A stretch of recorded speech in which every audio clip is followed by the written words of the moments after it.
This is the Dreamliner right behind us with the new elevated product that we are going to put to the test. But how are we going to put it to the test? Step 1, we're going to rate the seats. Step 2, we're going to judge the food. And then step 3, we'll be ranking the amenities, the entertainment, the sleep, and all the little extra bits in between. And all of this to come to one conclusion. Are the upgrades worth it? Come on, let's get to it. Well, here we go. Brand new plane, brand new seat. United, my expectations are sky high. Hi, how you doing? Oh man, not gonna lie. Looking at these bad boys, I'm feeling a little bit jealous. Hello, how are you doing? Hello, good morning. Here we are, stepping on board this brand new elevated United aircraft. And first impressions, wow.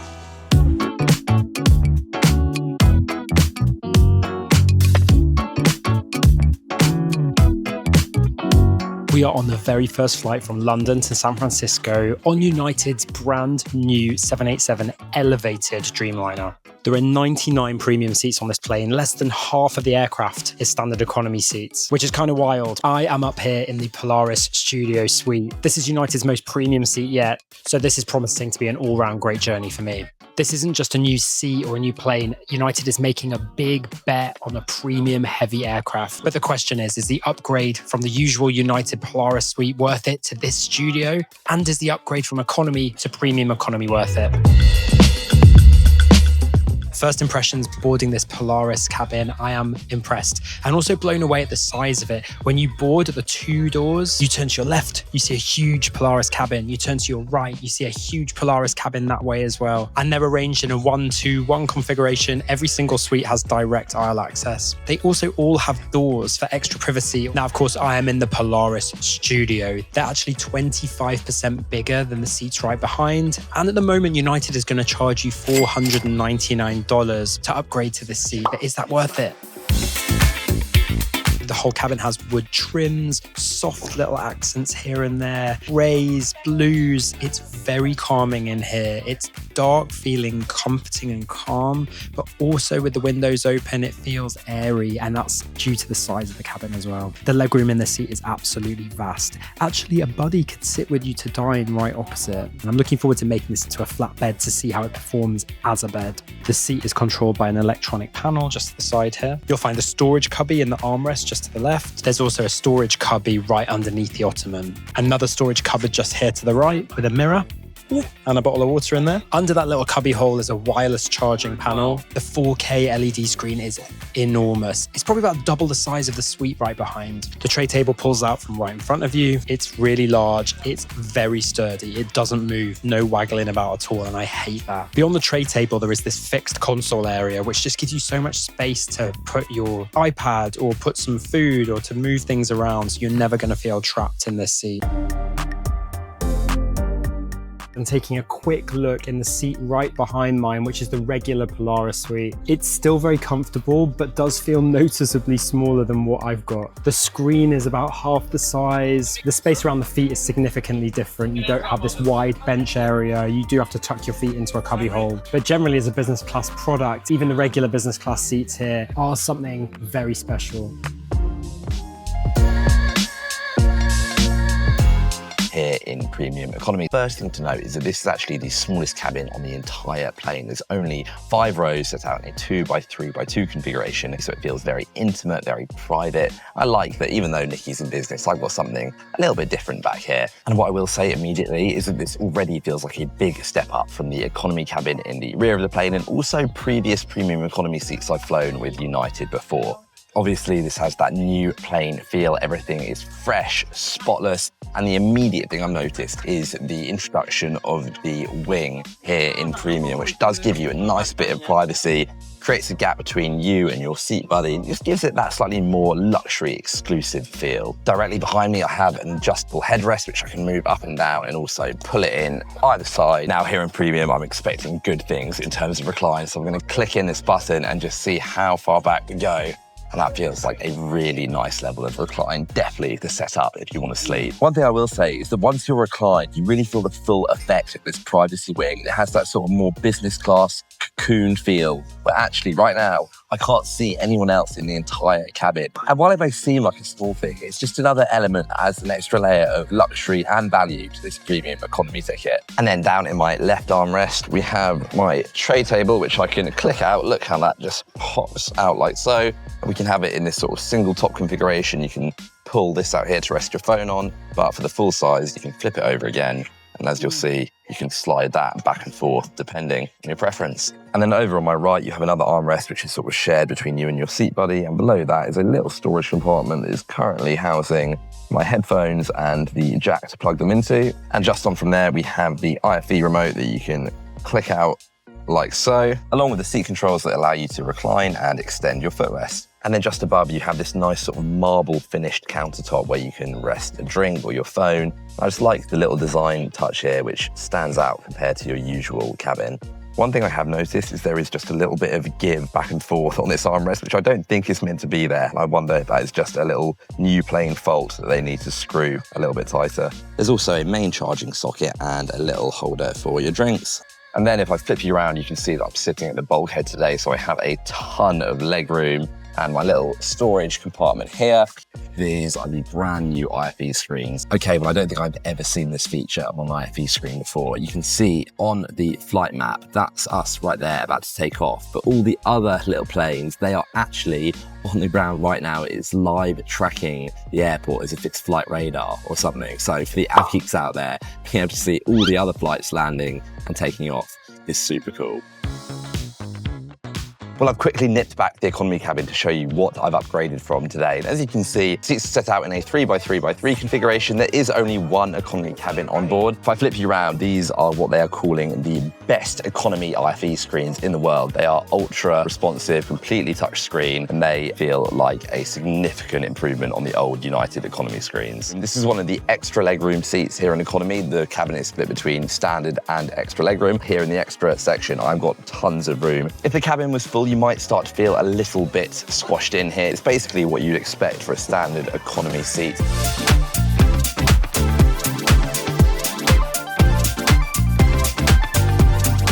Well, I'm pleased to say we are now airborne. One thing to note though, there was no pre-departure beverage here in premium economy today. I know you don't always get that in premium, but I do think it's a nice little touch that just elevates things that a bit further. There were also no hard menus handed out. You can access them by scanning a QR code, but I quite like having something solid to hold and peruse before taking off. Let me take you through the amenities that we have on board today.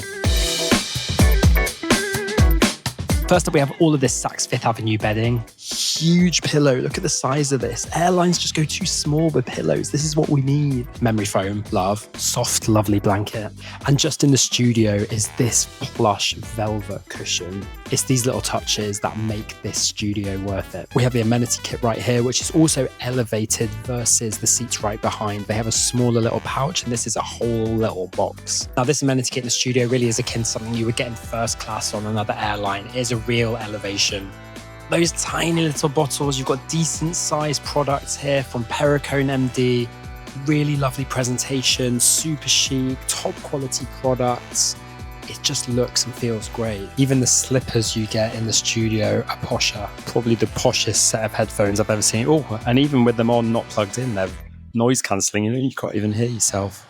Okay, well, let me talk you through some of my amenities here on board, because this is where you are starting to get more value compared to that economy ticket. I obviously have to kick things off with this nice fluffy pillow and then the blanket. This also feels a lot more comprehensive. It's pretty warm on board, so I don't think I'm going to be needing this today. But if I was, this would be the perfect way to get cozy for a little nap.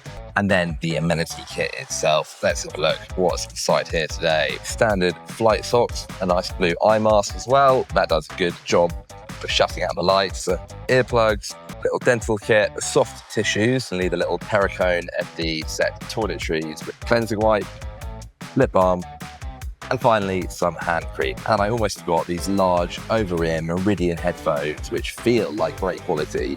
Really nice, big. I'm not sure if you call them noise cancelling, but the sound quality is really great. But it's important to know you can connect your own headphones to the IFE screen using Bluetooth. And I think for most people that might be a better option. But on the whole, good headphones, good amenities. I think the premium economy, you can't ask for much more than that. The elevated Polaris Studio service is kicked off with warm nuts and then Laurent Perrier rosé champagne and caviar. All these rows behind me, no caviar for them. This is the exclusive Studio Amuse-Bouche. Looking at that little thing there, I was a bit skeptical. I was like, oh, it doesn't look like there's much caviar. It doesn't look like there's a lot going on. But actually, it was a one-bite wonder, a special treat that on first glance, I wasn't that impressed by. But now I've eaten it, I'm feeling special. Amuse-Bouche done, we've just been served the appetizer. I love that they've really tried to take things to the next level here. So you've got a salad, you've got a nice bit of pizza, they had a warm bread basket on offer, a choice of 2 appetizers, which was a prawn option, which I went for, or a mozzarella option. The prawns come on top of a really crunchy slaw, cabbage and some carrot, and it's fresh. Absolutely delicious. The salad is super crunchy and fresh. The dips are nice. Interesting one, this. So lovely hummus. Really quite random having like cubes of cheese with cubes of cucumber. Not sure I quite understand this one. Still eating it though. We're 2 hours into the flight and I've just had my lunch brought over. I was given a choice between chicken or pasta, which does seem a little bit basic for premium economy, but I could have pre-ordered and had a choice of the beef short rib as well. So a few more options if I thought about it ahead of time. What I would say is this chicken looks pretty damn good. It smells absolutely incredible. You've got a real big hunk of chicken along with some roast potatoes and some parsnips, I think. Of course, here in premium, always going to have best of cutlery, which is what we like to see. I've also got my Michelob Ultra beer because it's not a premium economy flight without a lager, right? I've got to say, as chicken on a plane goes, that might be up there with the best I've had. That is so succulent. It's really juicy, really fresh. I'm really impressed with that. I'll be honest, I'm not entirely sure what this black or charred vegetable is, whether it's actually meant to look like that. Okay, well, I've cut into it and I'm pretty sure it's beetroot, which explains the colour a lot better. And I feel relieved now it's not just a very burnt big vegetable. Okay, next up, the dreaded side salad. But what I will say is I've had these United ones before and they're usually pretty decent. I've got a bit of vinaigrette to go in there as well. Oh, look at that. And I've got to say, it's delivered again. You've got a really nice mix of artichokes, sun-dried tomatoes, grated parmesan, and some nice fresh lettuce. That vinaigrette does a lot of good work to tie it up together. But on the whole, that's a fresh, tasty salad. No complaints from me. Another interesting feature of the studio is instead of just bringing you whatever wine you want, they have a wine flight and they have a little card and you can put the wines that you want and then they bring 3 different ones, a little taster. You can either enjoy all of them or choose the particular one that you like the most. The crew have told me the red is the most popular and actually,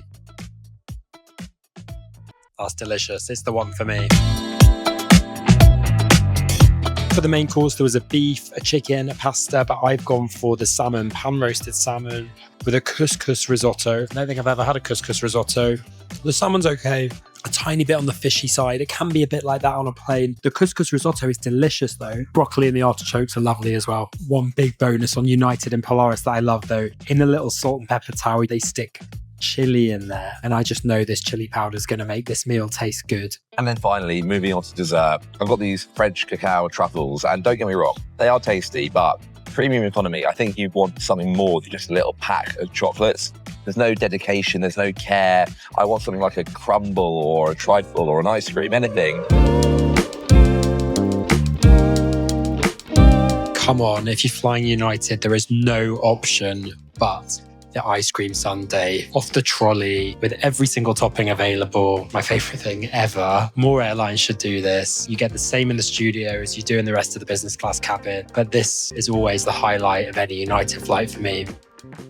Final extra treat of flying in the studio is the studio snack box. You've got little cheese biscuits, chocolates, licorice candy, champagne bears, a bag of nuts. Box is so beautiful. This is a lovely little touch. This is the kind of thing you get in a basket in first class on Emirates. It would not be a review without a call bell challenge. So let's see how long this United crew take to come to the Polaris Studio. Just need to find where the button is. Ooh. Let's go.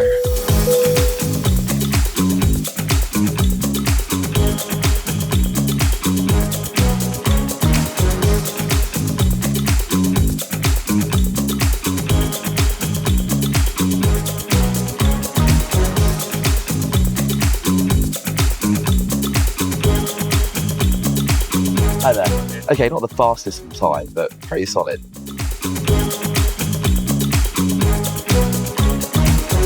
Oh, I was about to call it, and just in time they got there around the 4-minute mark. It was almost a fail, but they got there in the end.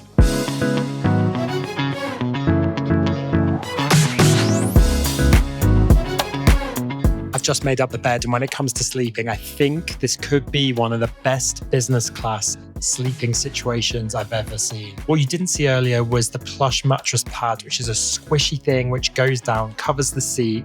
Laying down on this seat, it feels soft, it feels comfortable, there's room to move around, which I really need and love. This is an unbelievable bed, probably one of the best business class setups I've experienced.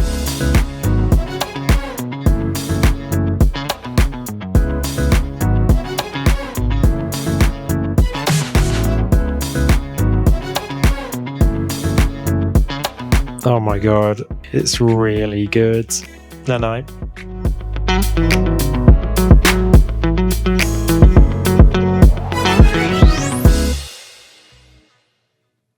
Well, coming to the end of my flight here in United Elevated Premium Economy class, and I've got to say, this really is a huge leap forward for United, especially compared to their old Premium Economy product. And then coming back to the original question of whether an upgrade is worth it from Economy to Premium, and really it's all going to be about the sort of price you can find. You can find upgrade availability or a Premium Economy ticket for $1,000 or less. I definitely think you're not going to be disappointed by the extra space, the attentiveness, the food that you have. Having said that, when it gets higher into the thousands, $3,000, $4,000, the value probably isn't there, given the economy seat looks pretty nice and fresh. But on the whole, I've loved United's new elevated premium economy product. I would definitely buy it again. We're not far out from landing. My opinions are formulated. Is this studio worth it? Here's the tea.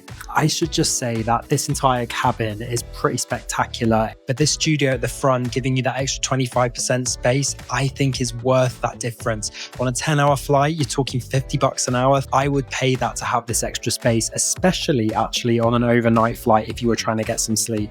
The crew have been so friendly, so attentive. When I wanted a cup of tea, they brought all the elements separately with a laugh and a giggle saying, we're American, we can't make tea like you, so we're going to make sure you can make it how you want it. I really love that attention. Now, what about those extra bells and whistles that you get with the studio? The extra little cushion, the posh little snack box, the caviar and the champagne. If it was the elevated service alone, I'm not sure I would go for it, but with the 25% extra space in the suite, I am a buyer at $499 one way. They'll also accept United miles for that upgrade. If you can find a good deal, I think it's a great way to spend some United miles if you have them. And if you're after more United miles, I would recommend signing up to our newsletter so you can earn the most possible airlines you can and spend them in the best way. Right, I'm off to finish my cup of tea before we land into San Francisco. See you next time.